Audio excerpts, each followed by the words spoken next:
Hey, ladies, welcome back to the podcast. Here we are, episode 48. 48.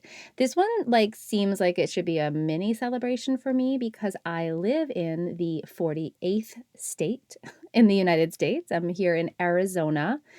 But anyway, I'm just excited to be here because this topic has been on my heart for months. Like, this episode's been planned for months. And then what's amazing is that example after example has been happening right around me in my world. Can't wait to share it because I believe it's important to address competition between women, comparing yourself to other women, and what happens when we don't do it.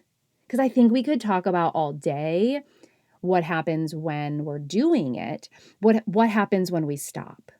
Yes. Oh my goodness. All right. Before we dive in though, if you are listening and you're really enjoying the podcast and you show up here and you listen to the episodes, first of all, I freaking love you. I just do. I'm always just taken aback, tears in my eyes, looking at the downloads. If you're loving it, would you take a moment and leave a review? If you're listening on an Apple device, all you have to do is head down to the bottom and click leave a review. Select the stars, give me some feedback. I love hearing from you. And that also helps the podcast to be seen. You guys know there's algorithms with everything, and even with podcasts, it's the same way. So if you leave those reviews, more women get to see this podcast. And then I also know that how I'm showing up for you is serving you. And that's what I want to do. If you're not on Apple, don't worry. You can head over to the Instagram link in the show notes, find your favorite episode, and leave a love note there. All right, we should get started. Welcome to the Health, Life, and More for Women podcast with certified life coach, mom of four, and just all-around lover of all things 80s. Your host, Jennifer D'Amato. Buckle in. Let's get started. So like I said in the intro, we're talking about competing and comparing. I feel like I need to put those together. They happen simultaneously. They're happening all the time together, where as women, we are comparing ourselves all the time to other women.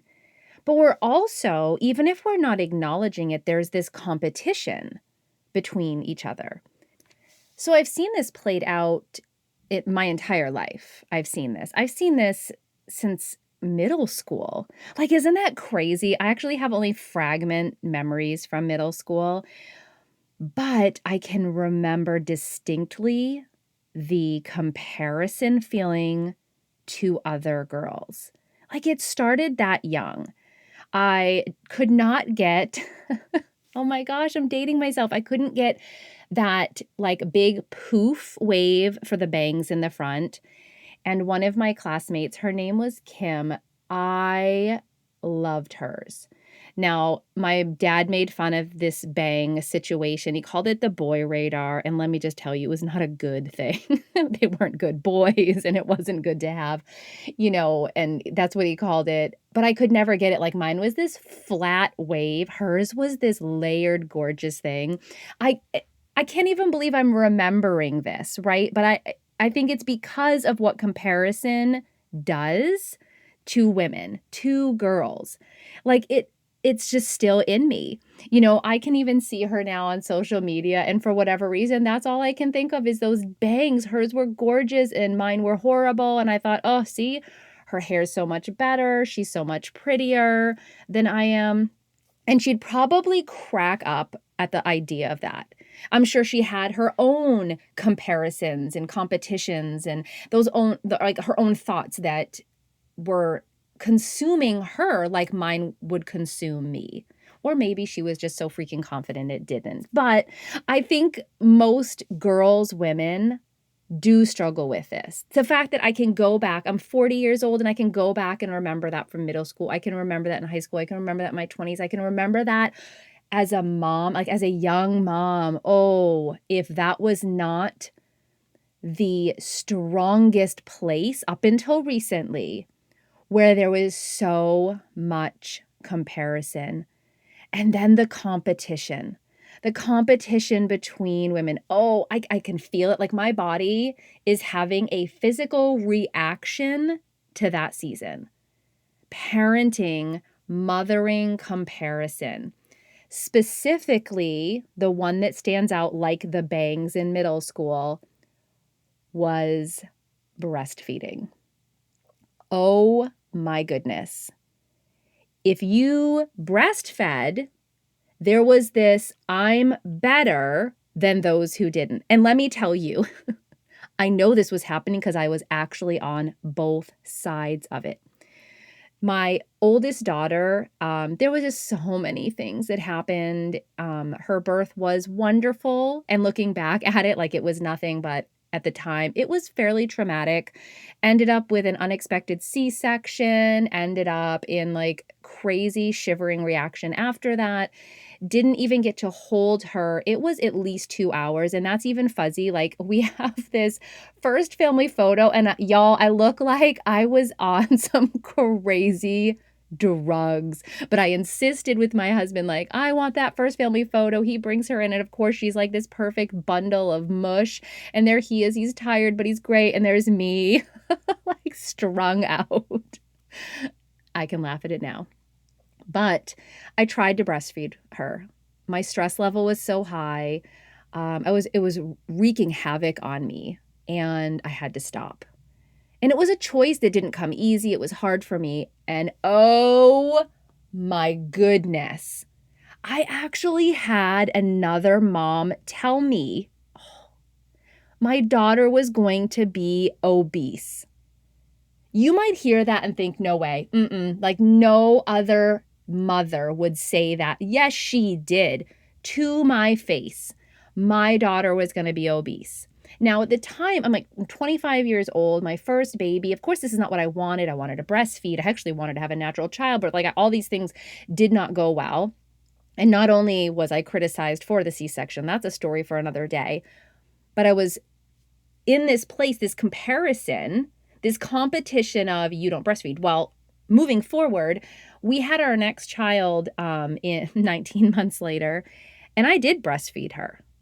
So everything went really smoothly with her, though the VBAC didn't work again. Stories for another day, but her breastfeeding journey was successful. In a sense, I had some other things that happened, and oh my goodness. Anyway, I was able to breastfeed her. And when you're on the other side of it, all of a sudden, you're presented with a different type of comparing. Like I'm hearing these women who choose not to breastfeed, an active choice, or they only do it for a certain time. I was breastfed for a year. I'm hearing the other side, like they had to justify to me why they weren't, or, that there was something wrong with them. I was like, wait a minute. Why are we comparing these two things? What are we doing to each other? I would never turn to another woman and tell her what she was doing was wrong, or say, have her compare her situation to mine, or that I'm somehow at a different level, better, whatever, because I am breastfeeding, because I've been on the other side of not being able to and making that difficult decision. And even if it had been an easy decision, it was easy when you realize your child's lost 2 pounds and she's going to suffer if you don't do something. But I would never, ever do that. But there is this comparison and this feeling, even if it's just in our thoughts and we haven't been presented with someone putting that there, that we have to compare where we are, the choices we're making with the ones that other women are. We could look at staying home and going to work. I've always stayed home. It's been a blessing and not always the most fun thing to do, but I've always stayed home with our girls. And again, there's this competition and comparing going on between women who want to go out and work, like Hala, go out, do your thing, or if you want to stay home and that's what you feel led to do, woo, great. Why are we comparing one to the other? And now my most recent place where I'm seeing this all the time is in business. I'm surrounded by other female entrepreneurs, other women hustling, doing their business, other coaches specifically, life coaches, health coaches, mindset coaches. And it's like an inundation. Is that a word? I'm inundated. Inundation. We'll go with it. Of competition, of comparing. And it's sad and it hurts my heart. It takes me back to the hair in middle school. But what happens if we don't participate in the competition? What happens when we stop comparing where we are to where someone else is, to what I'm doing, to what they're doing, from my beginning to someone else's middle? What happens when we stop doing that? Well, I'm going to tell you what happens is some amazing things. And like I said at the beginning, I'm part of it right now. I'm witness to it. At my mastermind group, one of the other women, was sharing about her interaction with a fellow YouTuber who's bigger, has more influence, more, followers, downloads, all those kind of things. And they connected on social media. There might be some partnership there, whatever. And it was like, this is what's possible. There doesn't have to be a competition between the two for the greater good. And imagine if these two powerhouses, one who might have, more followers than the other, but these two amazing powerhouses they're just different people, and they come at it and they're able to help more people. Just this morning before this recording, and this happens all the time, it's because I don't live in a place of comparison and competition. I just don't. I actually spent just over an hour or so with a fellow coach who wants to start a podcast. Sat down with her and told her anything and everything I could to get her started. And I also kept that door open if she has more questions. And what I said to her was, you're not going to believe this. I'm doing this podcast about this. And this is what I'm talking about. What happens when we stop participating in the competition, when we stop comparing ourselves, is we actually get to share. We get to share ideas. We get to share thoughts. We get to open up space for what's possible. As I told her, I can't reach everyone. I mean, in my heart, that healer part of me wants to help every human being that there is, but I can't. I'm not capable, and I have other things that need my attention. But if I help another woman, if I sit down with her and don't come from that place of competing, her business and where she's at, or comparing what she's doing, and I actually give, then more people experience healing and help. It's amazing what's possible. I sat with new moms on several occasions. One that comes to mind, my dear friend who had not that story. Again, it was like my story of my firstborn. It's not the story you picture. It's not the story you envision for yourself and you want to retell. And I was able to sit with her. Because of course what comes in is, this isn't how I wanted it to be. And then you hear your friends, having babies and natural childbirth, and I didn't even need medication. Screw that. Give me all the medication. But then you start, comparing your story, and it's not like theirs. And you feel like something's wrong with you. And to be able to sit with her, for her just to have her story be just her story. There is no comparison. There is no comparison. What happens is, when you stop competing, you have freedom. When you stop comparing, you can do more sharing. I know that's so corny sounding, but listen to it. When you don't compete, you're free to do what it is that serves you best. When you don't compare, you can share ideas. You can share the space with other women. That's what happens when you don't live in the space of competing and comparing. Now, for being honest, a big area this shows up is women comparing their body, their size, their weight to other women. I wish I had a simple, quick fix for you right here, just to nip that right in the bud. However, like a lot of things, it's a process. Like a lot of things that we want to really shift our thoughts on, it's going to take time. I would compare my body to every other body. I did. I would compare my 4 kids at 35 years old body to bodies who've never had children 20 something years old. And just as bad, I would compare my body to other women who've had kids. Instead of living in a place of freedom, instead of living in a place of gratitude, I lived in constant comparison. There's even, and I know that not everyone's going to agree with me here. There is even a negative aspect to comparing your body to your body. I am going to stand up and say, I did this.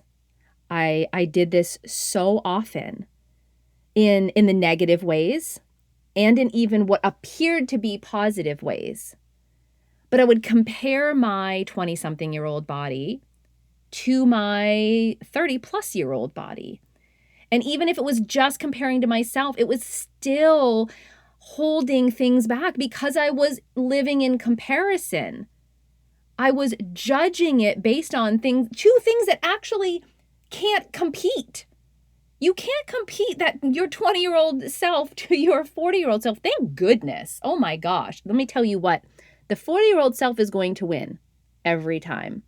And then I feel bad for the 20-year-old self. Like, what am I doing to myself to tear that version of me down? And that's what we're doing in comparison. And when we compete is we're tearing something else down, whether we're tearing ourselves down or we're tearing another woman down. Even if she doesn't know we're doing it, that's what we're doing. That's not freedom. That's not allowing space for people to be who they're meant to be. Let me tell you 2 things that worked for me so that I could remove myself from living in competition and comparison. The first thing I had to do was check my thoughts. I had to get radically honest with myself that I was doing it. It was like I had to just stand up in my own one-on-one meeting. Hi, I'm Jennifer, and I compare and compete with other women, whether they know it or not. And I just had to be honest that I was doing it. Becoming aware is actually part of the process. I know a lot of people discount awareness as a step, but it is. And I just had to get honest with myself that I was doing it, and then I could actually see the harm. I could see how I was harming myself. I was harming relationships. I was harming relationships that were pseudo, like they weren't real, whether it was on social media or whatever. I was harming them because of the thoughts I kept having. The second thing I did after becoming aware and admitting what I was doing, I actually had to go hit unfollow on a lot of accounts on social media. I did. I could not heal myself and put myself in that position at the same time. So I did unfollow a lot of accounts because I had to go through this process. Now, if I see those accounts now, which is so interesting how, in my search feed or whatever, things come up and I don't experience that. But for the time I had to work on myself and on my thoughts, I had to unfollow, I had to mute, I couldn't see them. Now, this happened in real time as well. The toxic relationships, the one that I shared with you at the beginning about the breastfeeding, that was not a friendship I was going to hold on to. It was toxic and it was hurting me. And there was some others in that same season, that time, I had to walk away from. And that's happened a few other times where those toxic relationships, the things that are keeping you in that place, whether you might not be doing the comparing. I've been on that receiving end and received other people's competition and comparisons, and it was becoming toxic. I actually had to step away. These things have helped me work through that place where I don't live in competition with other women, where I don't live in that comparison place. And when those thoughts may creep in, when those thoughts want to find their way back in, I know what I need to do now with my thoughts, with what I'm exposed to with relationships to prevent that from happening and staying a permanent fixture in my mind. There's part of me that wants to go back and talk to Jen Day, that middle school version of me, and share with her what could happen if she stopped living that way. However, I know the truth. I know that those things that happened since middle school and through high school and in my 20s got me here. They got me right here on this podcast to be able to share what happens when we don't live that way, because I lived very much in that space.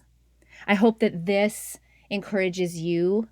I hope that you're able to find yourself not living in competition or comparison anymore. All right, ladies, until next week.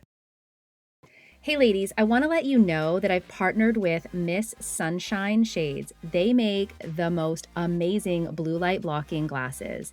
They make them for men, women, and your kids. So I know a lot of us have our kids at home staring at computer screens right now. These glasses are exactly what you're looking for. I love mine. I use them all the time, and so do my kids, especially my kiddo who has chronic migraines, no headaches at all. And she's on that computer for homeschooling a lot. If you go into the show notes, you can grab my discount code, which is Jennifer15, and get 15% off your order today. I think you're going to love them just as much as I do.